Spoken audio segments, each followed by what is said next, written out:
ආයිබෝවන් මම අද ආවේ මුට්ටි කේක් එකක් හදන රෙසිපි එකක් අරගෙන. බලමු අපි මේ මුට්ටි කේක් එක හදන්නේ කොහොමද කියලා. මම මේ මුට්ටි කේක් මේ වගේ කප්ස් වලට ෆොයිල් කප්ස් වලට දාලා තමයි හදලා තියෙන්නේ. කොහොමද හදන්නේ කියලා බලමු අපි. මේ බඩු ටික තමයි අවශ්‍ය වෙන්නේ. ඉතින් මුලින්ම කරන්නේ මේ බටර් ටිකයි සීනි ටිකයි එක බිත්තරයකුයි හොඳට මේ විදිහට බීට් කරගන්න ඕනේ.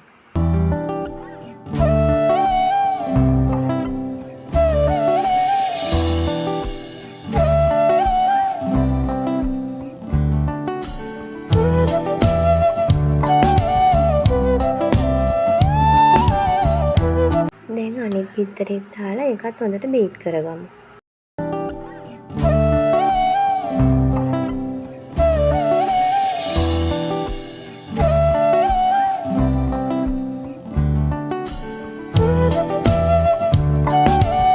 දැන් අපි අන්තිම බිත්තරෙත් දාලා ආයෙ බීට් කරගමු.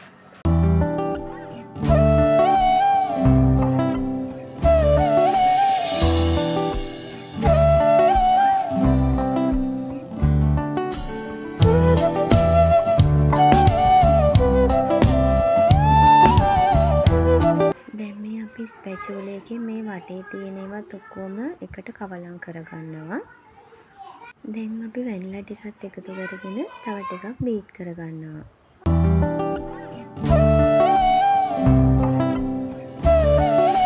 දැන් අපි මේකට හොඳට හලාගත්තු පාන් පිටි, චොක්ලට් පවුඩර්, බේකින් පවුඩර් ටිකයි මේකට එකතු කරගන්නවා. ඊට පස්සේ කිරි ටිකත් එකතු කරගෙන හොඳට බීට් කරගන්නවා. නැත්නම් අපිට බීට් කරන්න නැතුව ස්පැචුලා එකකින් හොඳට කවලම් කරගන්නත් පුළුවන්. මම ඉතින් වැඩි හොඳට බීට් කරගන්නවා මේක. අන්තිමට මෙන්න මේ වගේ ගානට බැටර් එකක් තමයි එන්න ඕන. දැන් අපි යන්නේ මේ මුට්ටි ටිකටයි කප්ස් වලටයි මේ බැටර් එක දාගන්න. දාගන්න කලින් මේ මුට්ටි වලයි කප්ස් වලයි හොඳට බටර් ටිකක් අපි ගාගමු.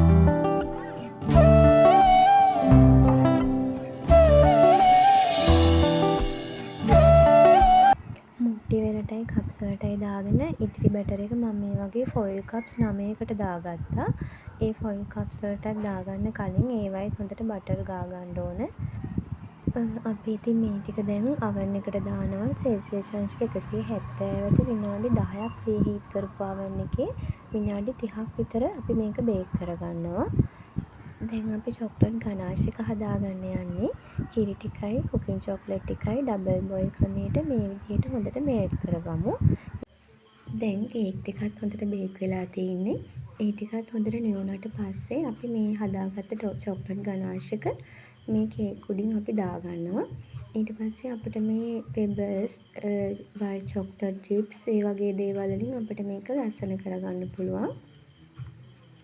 ඔයාලා බලනවා ඇති මුට්ටි කේක් කියලා පටන් අරගෙන දැන් මේ මොනවද හදන්නේ කියලා. මම මුට්ටි කේක් එක හදලා ඒක ඩෙකරේෂන් කරන වීඩියෝ එක අරගෙන නැහැ. ඒකයි සෝරි. මේ තියෙන්නේ මගේ බබාලා දෙන්න මුට්ටි කේක් එක රස විඳින විදිහ. ඉතින් ඔයාලත් හදලා බලන්නකෝ රස මුට්ටි කේක්. ඉතින් මගේ වීඩියෝ එක බලුවට ඔයාලට ගොඩාක් ස්තුතියි.